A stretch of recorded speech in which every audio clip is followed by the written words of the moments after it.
this, as he put it. Good luck.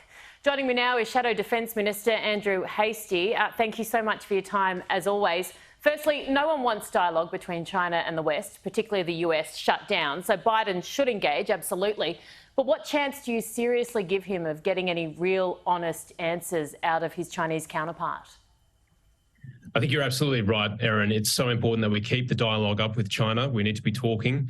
We need to keep those lines of communication clear, because the risk of strategic miscalculation has gone up.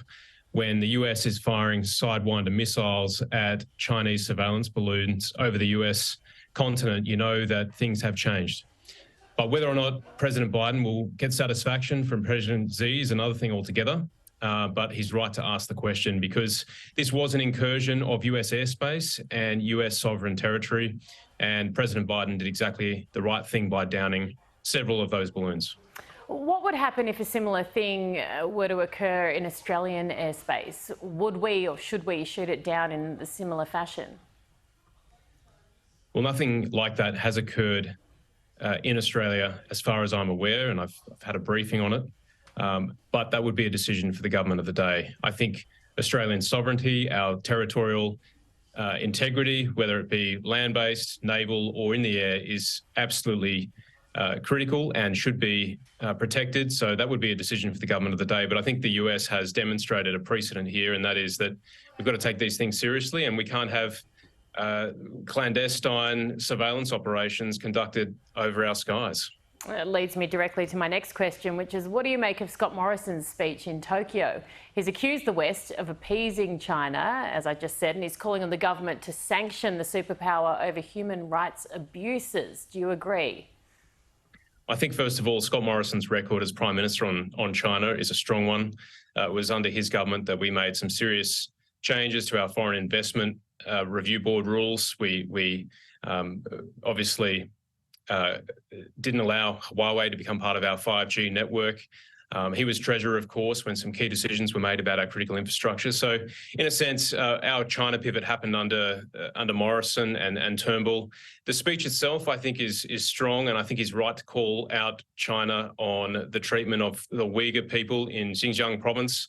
I've spoken on this in the Parliament over the past few years, as have members of the Labor Party. And together we worked on the Magnitsky legislation, which allows for sanctions against individuals who have committed human rights abuses.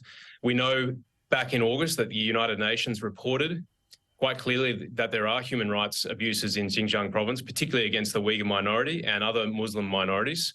It's unacceptable. Our shadow foreign minister, Senator Simon Birmingham, wrote to the government on this question. He's yet to receive a reply. And if the government were to move towards sanctions, we would support them. You were part of the Sky News documentary that ran this week, Are We Ready for War? The answer, no surprises here, was no. Now, it coincided with the big defence review being handed to the government. Do you have any confidence that the implementation of it will increase our capabilities to the extent needed in the time needed? Well, first thing, Erin, our posture is one of bipartisanship. We take this question about our national security very, very seriously. And so twice in the Parliament over the last week, I spoke to this question, and I said that the coalition would work cooperatively with the Albanese government to deliver safety and security for Australians through a stronger defence force. That's the first thing. So we'll wait and see what happens with the AUKUS announcement and DSR, and we're reserving our judgment. We'll provide robust opposition as always, but we're not going to jump to conclusions just yet. But one thing that I am concerned about is the apparent division within the government itself. Treasurer Jim Chalmers wrote a long 6,000-word essay over the summer where he articulated three crises over the last 15 years, the financial crisis, he mentioned the pandemic, and of course he's mentioned the energy and inflation crisis, but not once did he mention the national security crisis that's looming over the horizon, the one that both Penny Wong, the foreign minister, and Richard Marles, the defence minister, have both paid close attention to and have mentioned regularly over the last year or so. So we need this investment in defence, but I'm not sure if the Treasurer actually appreciates the problem, nor is he committed to actually seeing the right sort of funding given to defence to make sure it can meet its capability requirements. Does that mean you don't have confidence in the government's ability to handle this issue? Look, as I said, we're going to work bipartisanly with the government. There's a lot of rhetoric out there. Richard Marles, I think, overcooked it massively this week. It was ridiculous what he said. He said the coalition was the worst national security government in history, which is just absolutely ridiculous, considering that from 2013 to 2021, we increased defence spending by 55% in real terms, from a low under Labor in 2013 of 1.56% of GDP, which was the lowest since 1938. So we want to rise above the rhetoric that they're using. We want to work constructively with them. As I said, we're reserving our judgment. And what always comes first, what our guiding star is the national interest of our country. And with national security, we can't mess around, we can't play politics.